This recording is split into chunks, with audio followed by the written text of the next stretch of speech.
Hello again, everybody. Nat Colson here, and today we're at our gallery called Photique in Leamington Spa, right in the middle of England.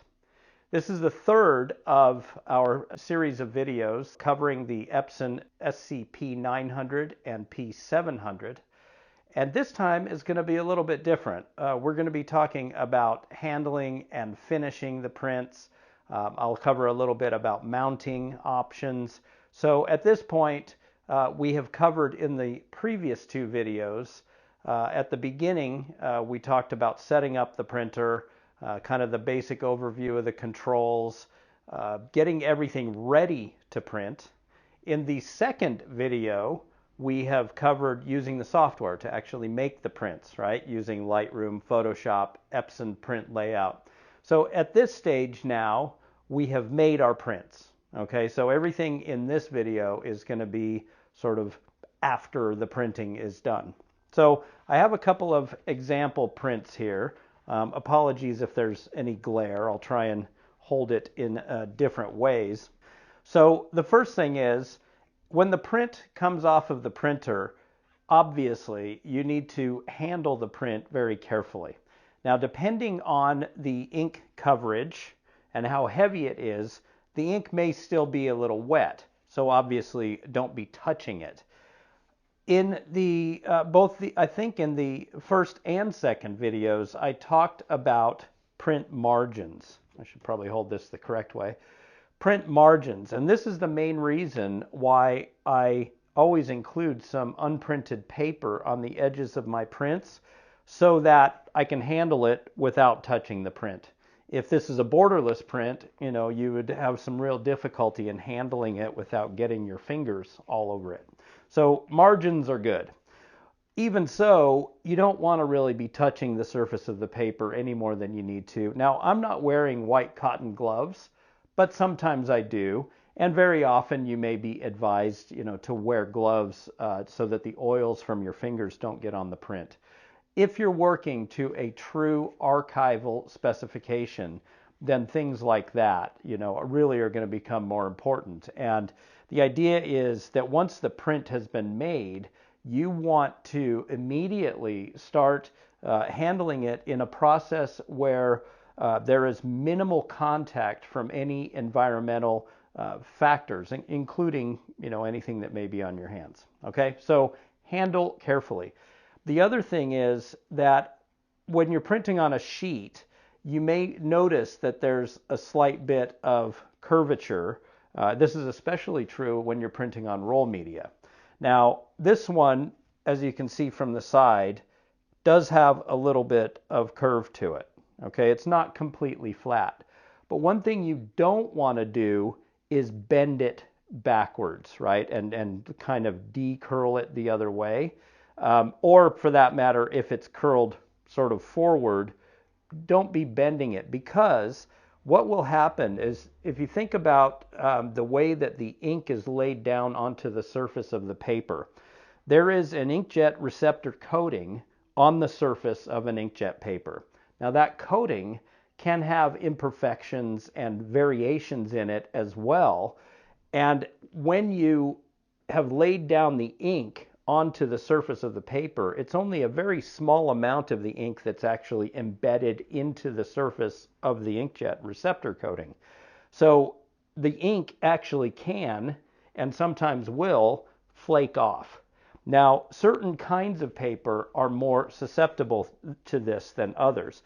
This, incidentally, is Epson traditional photo paper, which is a luster semi-gloss with a fiber base. Really, really lovely paper. This is one of my favorite kind of go-to papers, traditional photo. This is a fine art paper. Okay, it's got a much more matte finish, and depending on the angle of the light, you may or may not be able to see the little bit of sheen on this one, whereas this is truly matte, right? There will be no reflection on this. Fine art papers have a much more delicate surface coating to them, and you may very often get a print straight out of the printer and notice little white flecks in the printed image. And this is because, unfortunately, little bits of the inkjet receptor coating can actually flake off. And this can happen when it's being loaded. It can happen after the print has been made. And you don't even really have to do anything to cause it yourself. And sometimes you'll get little white flecks. Now, in the offset litho printing world, this is often referred to as picking. And in the inkjet world, it's a little bit different, where it's the surface material of the paper itself that has actually come loose. So you can actually retouch your prints. And I would strongly recommend that if you're ever having issues or concerns at all about tiny little flecks and you want to retouch your prints, then you can do so using a very high quality archival set of pens, okay, ink markers. These are called Sakura Micron, and these are Japanese-made ink pens. These are very, very fine tips. I don't know how well you'll be able to see the tip, but these are a 0.1 millimeter, and these are excellent for retouching because they're acid-free, archival, permanent, and they come in this set of different colors. And so if I got this print out, for example, and it had little bits of picking or the white spots anywhere, then I would actually try and choose a color that's as close as possible and just very gently dab on the archival pens. So that's a really important tip and kind of a professional trick to keep you from having to completely reprint something just because it's got little blemishes. Now, when you first take the print off of the printer, the first thing you should do is inspect it. And to do that, I usually will look at it straight on, and you want to kind of scan over the whole print just to see if there's any scuffs, scratches, blemishes, little white spots missing, etc. But also you want to angle it up to the light and sort of look across the surface of the print.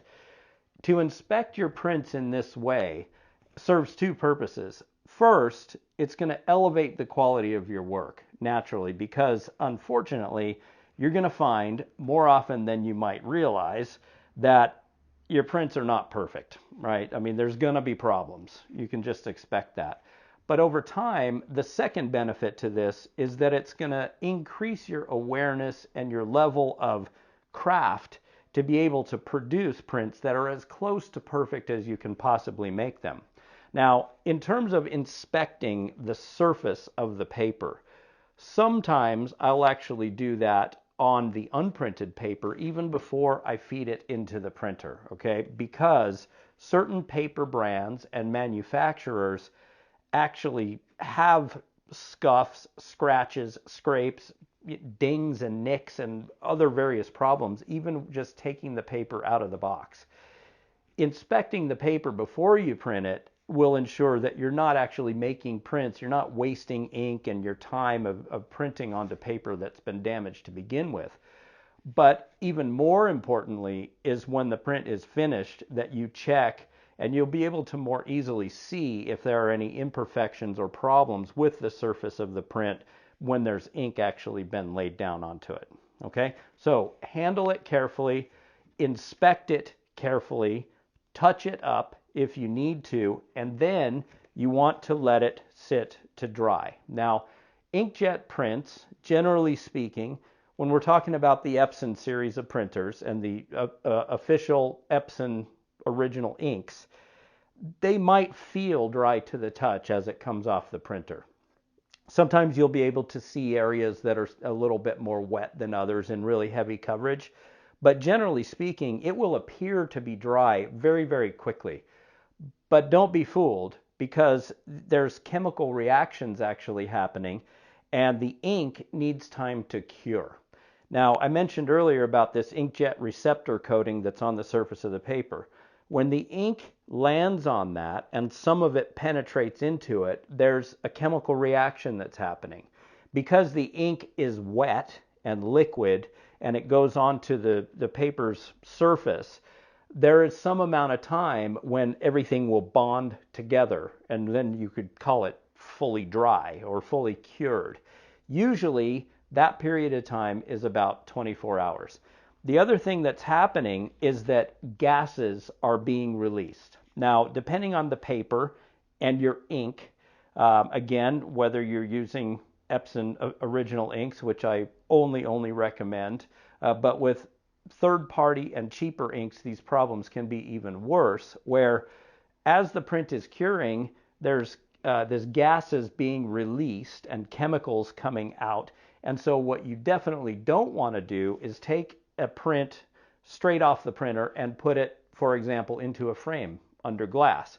If you do that, you may find within a few hours that there's actually a film, an oily film that accumulates on the inside of the glass, and that is actually the vapors being released from the outgassing. So letting your prints sit to dry serves several purposes. One is to let the ink fully dry and bond. The other is to make sure that all the gases have been released and it's fully done changing, okay?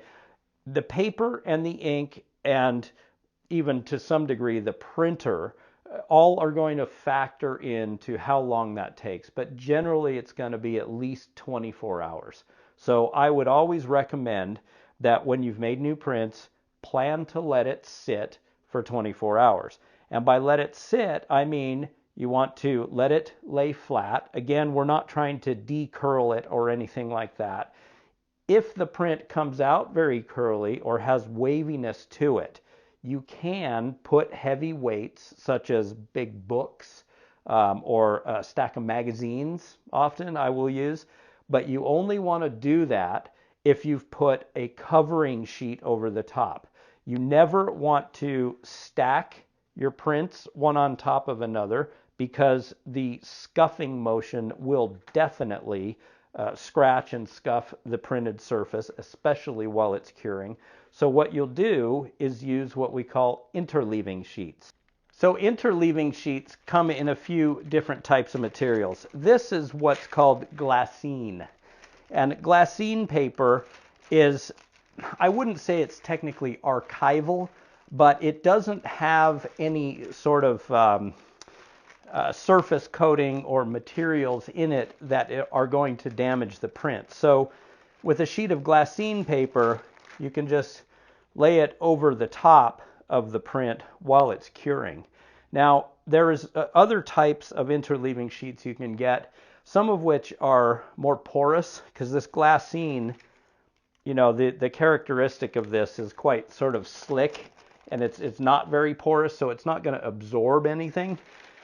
But you can get interleaving sheet material that will actually help with the outgassing and do a little bit of the absorption. I would say that once you've put an interleaving sheet over the top of a print, it actually is quite safe to stack other prints on top, okay? Because you're using this buffering material to keep things from scuffing. And glassine is really good because it will not scratch your prints. But you really want to avoid stacking your prints whenever possible. But if you do need to save space or you're making a lot of prints and need to double up, as long as you put interleaving sheets between them, then you can safely stack them together. So the other thing you can do is use polybags. And I would recommend, if you're doing a lot of printing, that you want to buy yourself a good supply of polybags in a few different sizes. This, as you can see, this size is not perfect for this particular print size, but they come in all kinds of sizes, and you can get polybags that will fit your prints precisely. I usually use like either an A2 or a 16 by 24, 16 by 20 sometimes. There's kind of standard sizes that, depending on the sizes of prints you normally make. So polybags, again, are archival because they're plastic. You can safely insert a print into a polybag, again, after it's been outgassed. I would not put a print fresh off the printer into a polybag. Let it outgas first. But after a day or so, you can put your prints into polybags. And these are great both for long-term storage. You can stack them at this point in a plan file or a flat file drawer.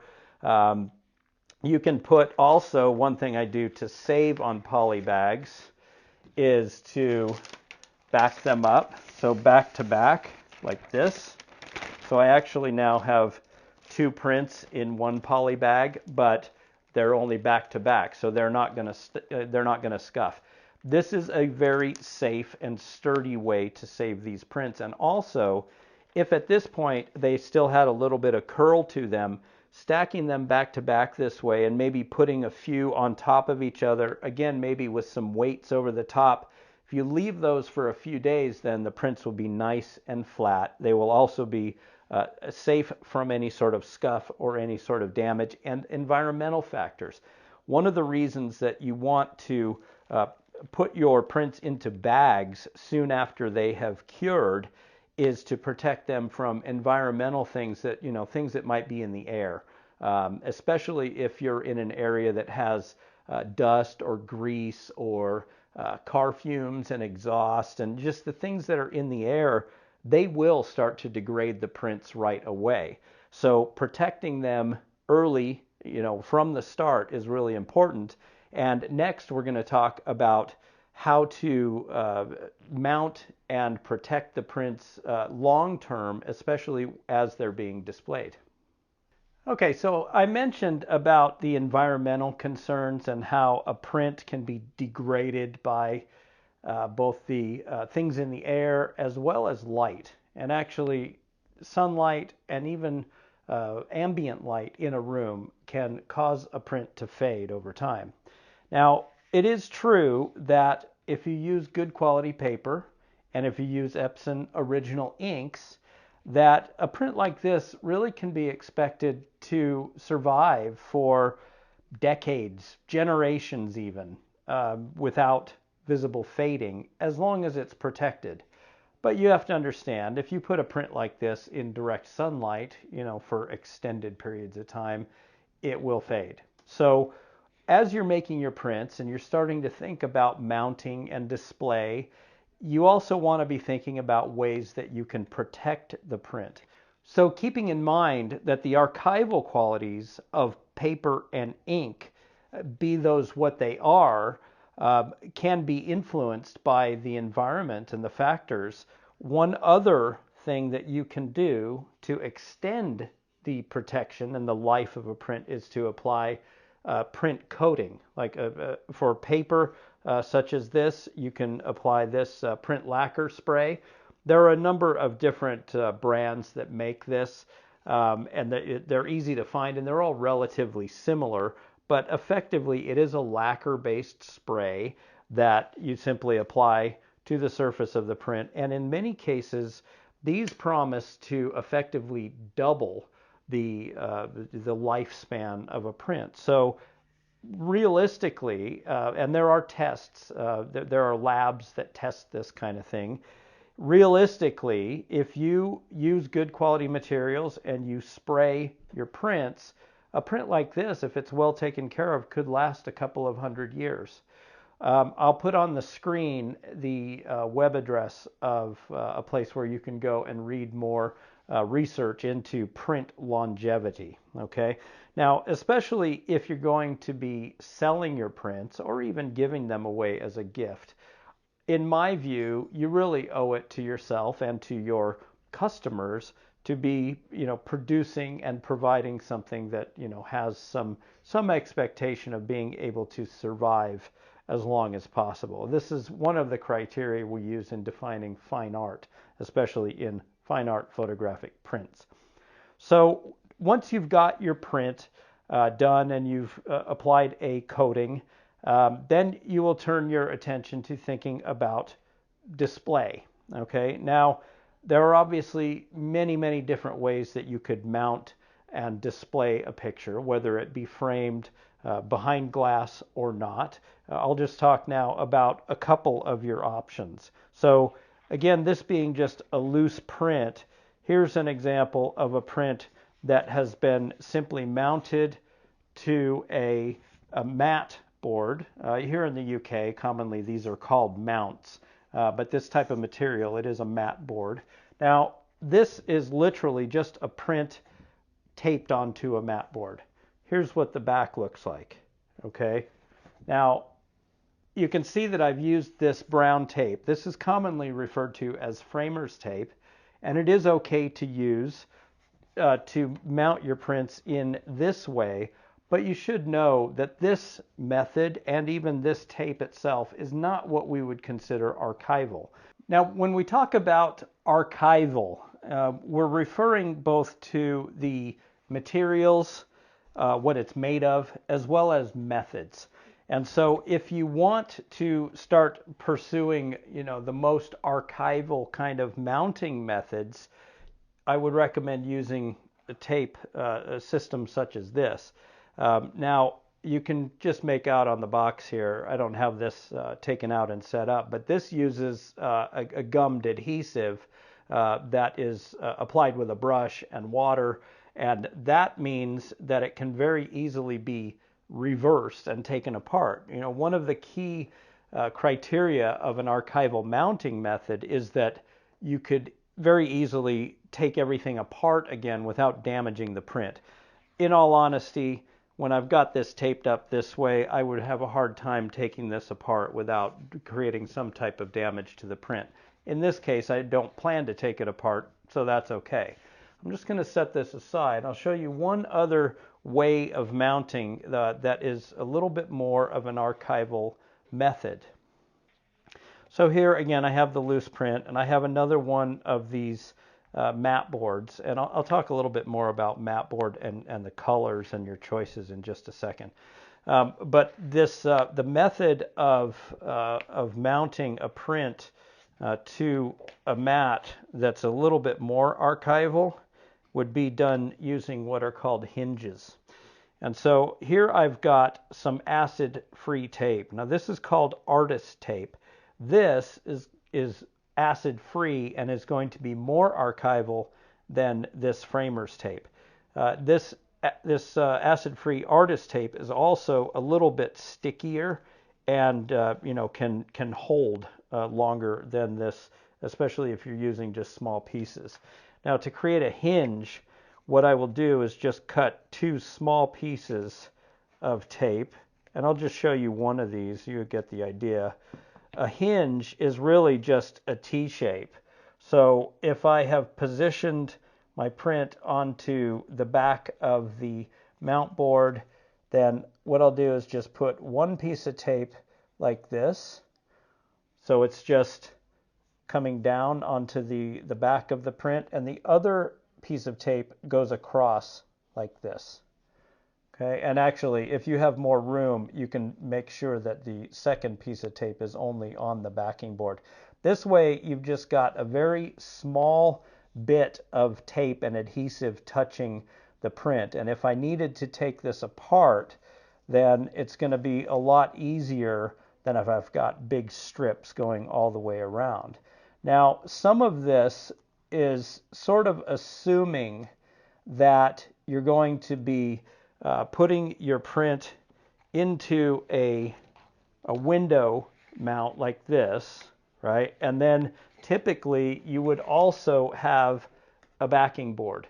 Now, backing board comes in a few different flavors as well. This is effectively acid-free.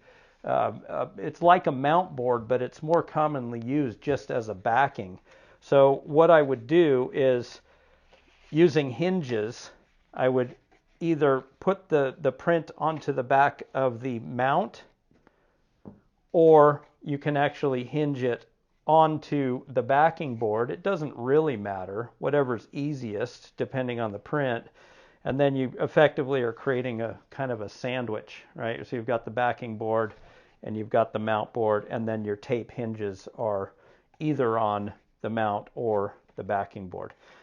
Usually I actually find that it's easier and faster to hinge it to the back of the mat board.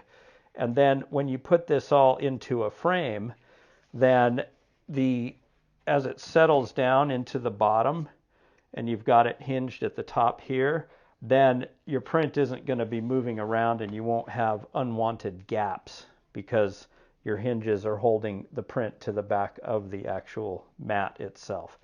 But it's probably a little bit more archival to put your print onto the backing board. And actually, one way that I sometimes will do this is with little plastic corner mounts. And you can find photo corners, and because they are plastic, effectively they're as archival as can be expected. And then your corners, you would just be holding all four corners onto the backing board with the mat board sort of loose on top of it. So that's another way to do it. But again, a lot of this does come down to personal preference, right? Do what makes sense to you. Use what materials that you have access to. Use the methods that are the fastest and repeatable, but that would allow you to take it apart in the future if you need to. One thing that you definitely want to try and avoid if you can, if you're trying to work towards archival methods, is not to permanently bond a print onto the backing board. Unfortunately, sometimes that means that you can't do things like dry mounting. Even if your print has a little bit of waviness to it or is not holding totally flat against a backing board, sometimes that's a better trade-off than actually dry mounting onto the backing board. Because once you do that, if you take a sheet of adhesive or even using double-sided tape or spray mount or anything that permanently bonds the print to the backing board, then that is no longer an archival method, and you could not ever take that apart. Effectively that renders it permanent, and this is something that in the fine art world we really try and avoid. So let's talk for a minute about the colors that you might use in this very traditional photographic presentation of a print with a mat around it, or a window mount. As you can see, that I used gray on this one, and I have this example that's gray. Normally, though, I actually prefer to use white, especially if it's for exhibition in the gallery. We want the print to really stand out. We don't want the surrounding mount or mat board to be too distracting or to take too much attention away from the print. But the flip side of that is that you may not want to be hanging in your house, or if you're selling it, your collector may not want to be hanging the work in a white mount because it doesn't look as nice in an interior decor scheme as maybe using a color might. But in all cases, you don't want to use a matte color that's going to be distracting or conflicting with your print. So if it's not going to be a bright white, then sometimes people like to use black, and maybe I'll just set this on here. Sometimes I'll use a little bit of a gap, right, so that you get the paper white showing through there. Other times you might just directly overlap it. Again, it's all down to your personal style.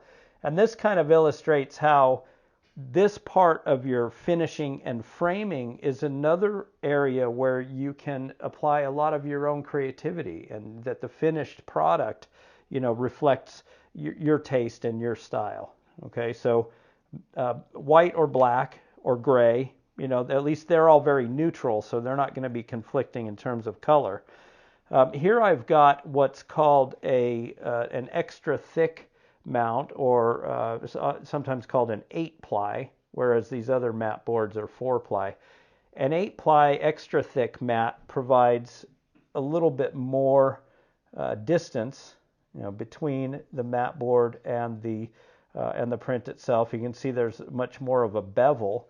And if you combine that also with a little bit of a margin or a gap around the outside, creates a really nice looking effect. You can see this one is a bit of an off-white, right? Maybe an eggshell or an ivory, which in my view is probably as much color as I might ever want to apply.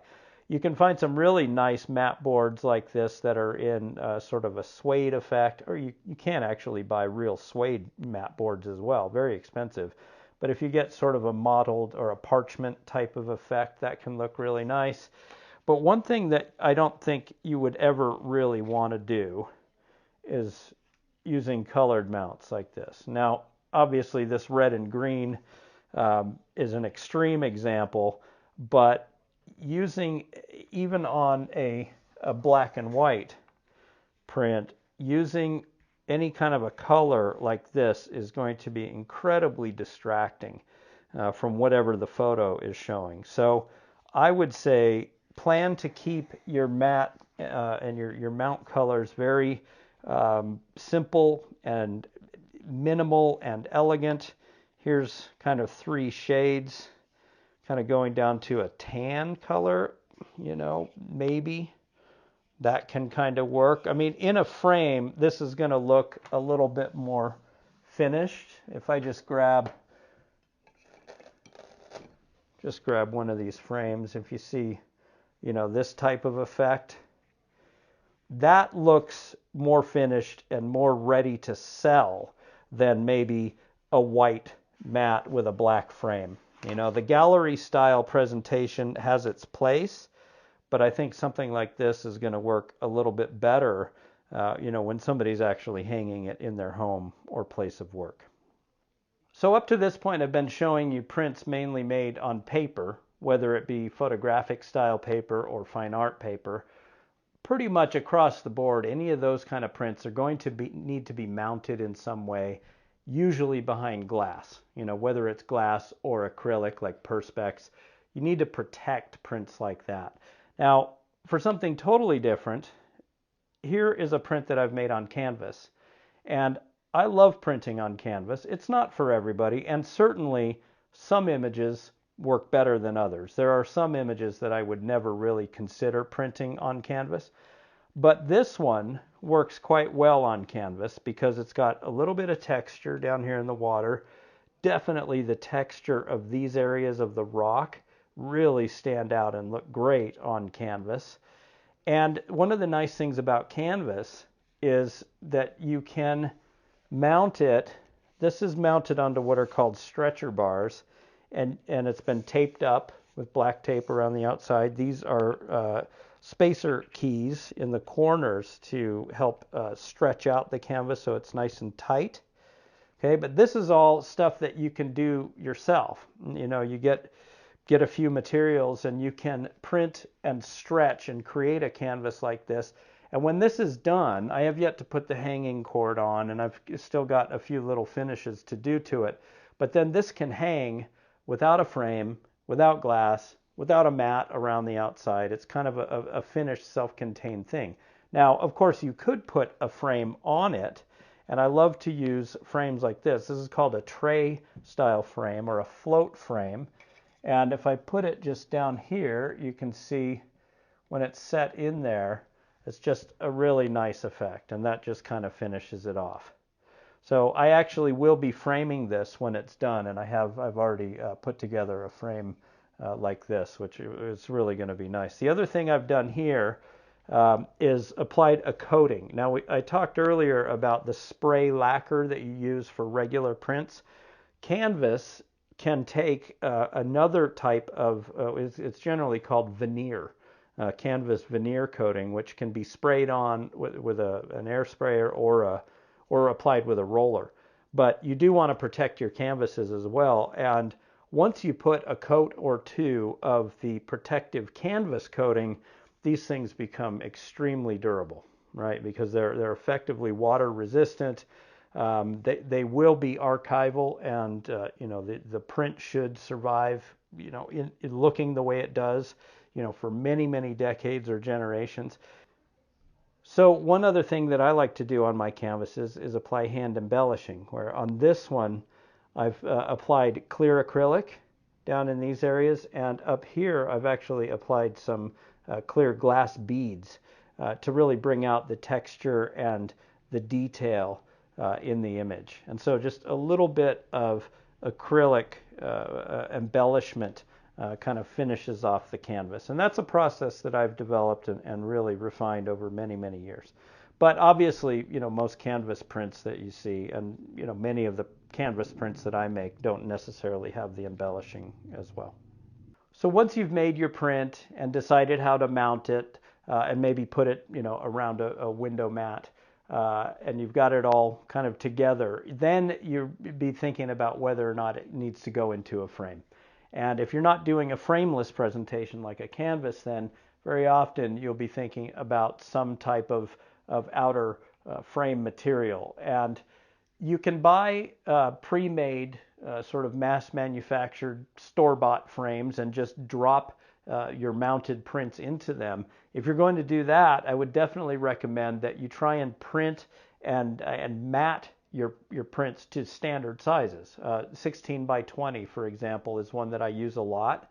If I print a 10 by 15 inch photo on a 16 by 20 mount, then that can just drop into a ready-made frame. But if you're using custom sizes or you want something a little bit nicer, then you might start thinking about using a custom frame molding. And then you can also pick and choose your type of glazing, which is glass or Perspex. Obviously, there's a lot more we could talk about in terms both of materials and methods.